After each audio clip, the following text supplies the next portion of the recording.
Dracula's Servant. A short horror story. Written by Stories from the Attic. Narrated by Mcconnell.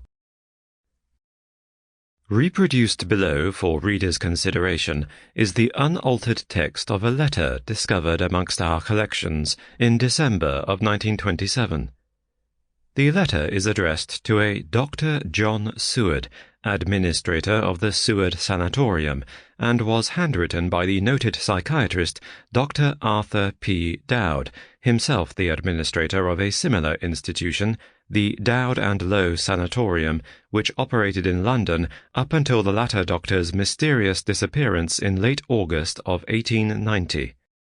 The letter, which was never sent and was donated to our library alongside Dr. Dowd's other papers, is not dated, though it is thought to have been composed some time in that same year.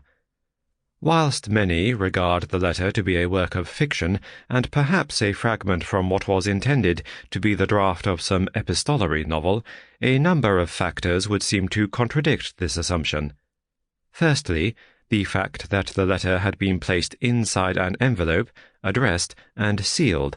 Secondly, records showing quite clearly that Dr. Dowd did have under his care a patient by the name of Granach. And finally, police records detailing the discovery of a body on the property of the sanatorium, later identified to have been Dr. Christopher Mallon, who was thought to have fallen and broken his neck. What became of Dr. Dowd remains a mystery. Dr. A. Waite, Department of Public Records, The British Library, March 1929. My dear Dr. Seward, before I begin this missive, I must first take the time to implore you, particularly if you are alone within the walls of the sanatorium after dark as you read this, to please take the time to lock and barricade the doors of your room until you have finished reading. Please, for my sake, and that of your loved ones, humour me in this matter, and return to this letter only once you have done as I ask.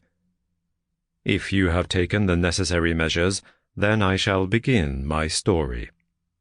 Forced, as I now am, to reflect upon and give my own account of these events, I cannot help but apportion the greatest measure of blame to myself. I am, indeed, resigned to the fact that should I live beyond this night, I shall be forevermore marked with those indelible stains of remorse.